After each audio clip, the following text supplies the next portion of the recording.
নিশ্চয়কৈ গোৱালপাৰা জিলাৰ সোনাহাৰাত জৈৱিক খেতিৰ জৰিয়তে কৃষি বিপ্লৱৰ সূচনা। সহযোগী ভিডিঅ' জাৰ্নেলিষ্ট সঞ্জীৱ আৰু মই বৰ্তমান পশ্চিম গোৱালপাৰাৰ এই সোনাহাৰাত আছোঁ।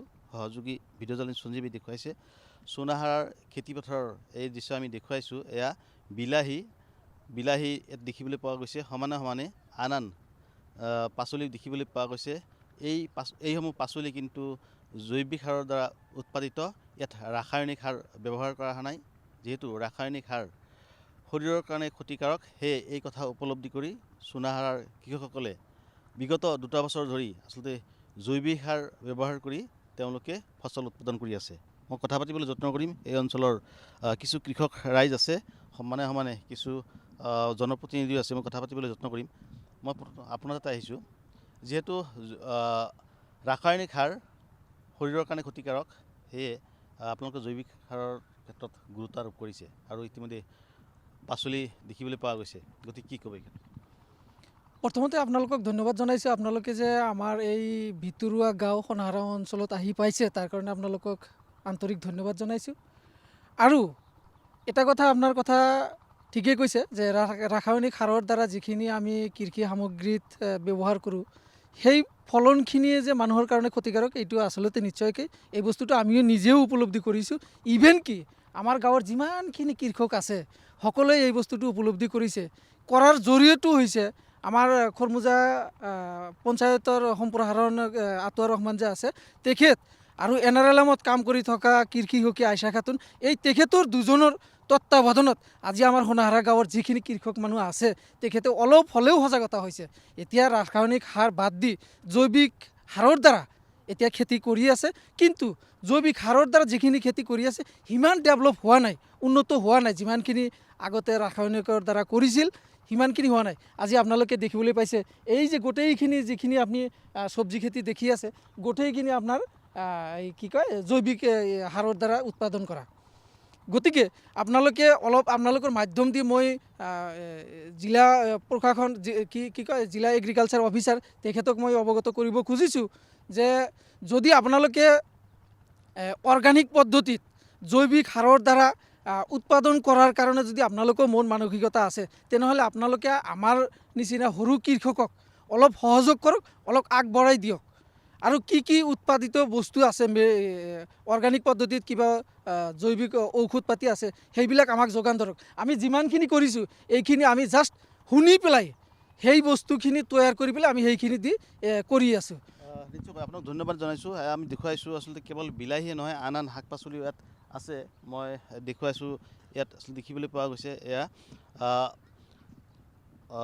কেঁচা জলকীয়া বা আন শাক পাচলি আছে, আৰু এই শাক পাচলিসমূহ জৈৱিক সাৰৰ দ্বাৰা উৎপাদিত। আৰু ইয়াত আচলতে বিশেষকৈ কেইবাটাও কৃষক সংগঠন আছে, সেই কৃষক সংগঠনসমূহেও এই ক্ষেত্ৰত আচলতে সজাগতা অনাৰ কাৰণে প্ৰয়াস চলাই আছে, প্ৰচেষ্টা চলাই আছে। ধন্যবাদ। NKTV আজি আমাৰ এই সোনাহাৰা অঞ্চলত অহাৰ কাৰণে তেখেতসকললৈ ধন্যবাদ। আমি 2023 বৰ্ষৰ শেষৰ ফালে ব্ৰহ্মপুত্ৰ কৃষি ফাৰ্মাৰ্ছ প্ৰডিউচাৰ কোম্পানী নামে এটা কৃষিভিত্তিক সংগঠন গঢ়ি তুলিছোঁ। আৰু এই সংগঠনটোৰ প্ৰধান উদ্দেশ্য হৈছে কৃষকসকলৰ যাতে, যিহেতু আমাৰ মাটি হৈছে আমাৰ প্ৰধান সম্পদ, এই মাটিত যদি আমি ৰাসায়নিক সাৰ প্ৰয়োগ কৰি মাটিডৰা যদি নষ্ট কৰোঁ, তে এই মাটিৰ পৰাই আমাৰ কি হয়, বিভিন্ন ধৰণৰ বেমাৰ আজাৰ বা ইয়াত উৎপাদিত সামগ্ৰী ভক্ষণ কৰি মানুহ লগতে পশুধনৰ যথেষ্ট ক্ষতিসাধন হৈ আছে। গতিকে এই ক্ষতিসাধন যাতে নহয়, তাৰ কাৰণে আমি যি এটা সংগঠন গঢ়ি তুলিছোঁ ব্ৰহ্মপুত্ৰ কৃষি ফাৰ্মাৰ্ছ প্ৰডিউচাৰ কোম্পানী, ইয়াৰ জৰিয়তে কৃষকসকলক সচেতন কৰাৰ কাৰণে আমি প্ৰচেষ্টা হাতত লৈছোঁ। আৰু ইতিমধ্যে সেইকাৰণে আমি সোনাহাৰা গাঁৱলৈ আহিছোঁ, যাতে এই অঞ্চলৰ কৃষকসকলে, আমি চাইছোঁ যে তেওঁলোকে জৈৱ সাৰ ব্যৱহাৰ আৰম্ভ কৰি দিছে। ৰাইজ কিছু সজাগ হৈছে ইতিমধ্যে সজাগ হৈছে।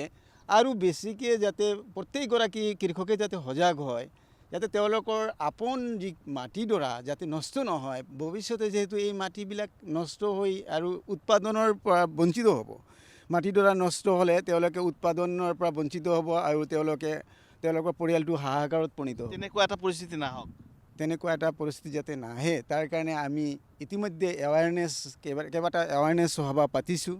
আজিও এনেকুৱা এখন এৱাৰনেছৰ কাৰণে কৃষকসকলক লগ লাগিছোঁ, যাতে আমাৰ এই কৃষকসকলে, এই অঞ্চলৰ ৰাইজে লাভৱান হয়।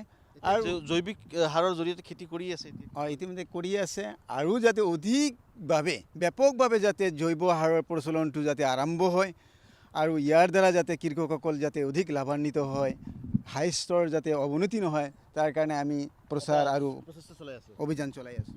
এয়া মই দেখুৱাইছোঁ, ইয়াত আচলতে যথেষ্ট পৰিমাণৰ কৃষকসকলে যথেষ্ট পৰিমাণে আচলতে পাচলি উৎপাদন কৰে, বিশেষকৈ শাক পাচলিৰ লগতে আন আন খেতি বাতিও কৰে। সেয়ে এই অঞ্চলৰ ৰাইজে আচলতে খেতি কৰাৰ ক্ষেত্ৰত জৈৱিক সাৰ ব্যৱহাৰৰ ক্ষেত্ৰত কিন্তু তেওঁলোকে গুৰুত্ব আৰোপ কৰিছে। কিন্তু এই অঞ্চলৰ ৰাইজ যথেষ্ট আচলতে দৰিদ্ৰ, কৃষকসকল দৰিদ্ৰ আৰু বিশেষকৈ যিহেতু গৰাখহনীয়াগ্ৰস্ত কিছু কৃষক আছে, তেওঁলোকৰ নিজৰ মাটি নাই যদিও আনৰ মাটি আচলতে আধিয়ালৈ তেওঁলোকে খেতি বাতি কৰি আছে। সেয়ে তেওঁলোকে চৰকাৰী সা সুবিধাৰ পৰা, কৃষি বিভাগৰ পৰা যিসমূহ সা সুবিধা দিয়ে, সেই সা সুবিধাৰ পৰা আচলতে বঞ্চিত হৈ আছে। সেয়ে কৃষকসকলৰ আচলতে দাবী বা কৃষকসকলৰ অনুৰোধ যাতে তেওঁলোকেও এই সা সুবিধা লাভ কৰে আৰু লাভ কৰি তেওঁলোকে অধিক আচলতে উৎপাদনমুখী হয় বা উৎপাদন কৰিব পাৰে, সেই ক্ষেত্ৰত তেওঁলোকে আচলতে চৰকাৰক দাবী জনাইছে বা অনুৰোধ জনাইছে। সহযোগী ভিডিঅ' জাৰ্নেলিষ্ট সঞ্জীৱে দেখুৱাইছে, এয়া আমি দেখুৱাইছোঁ জলকীয়া, আচলতে কি পৰিমাণৰ জলকীয়া লাগিছে সেয়া আমি দেখুৱাবলৈ যত্ন কৰিম। সহযোগী ভিডিঅ' জাৰ্নেলিষ্ট সঞ্জীৱে দেখুৱাইছে আৰু এনেদৰেই সোনাহাৰা অঞ্চলত জৈৱিক সাৰ ব্যৱহাৰ কৰি এক কৃষি বিপ্লৱৰ সূচনা কৰিছে এই ইয়াৰ কৃষকসকলে।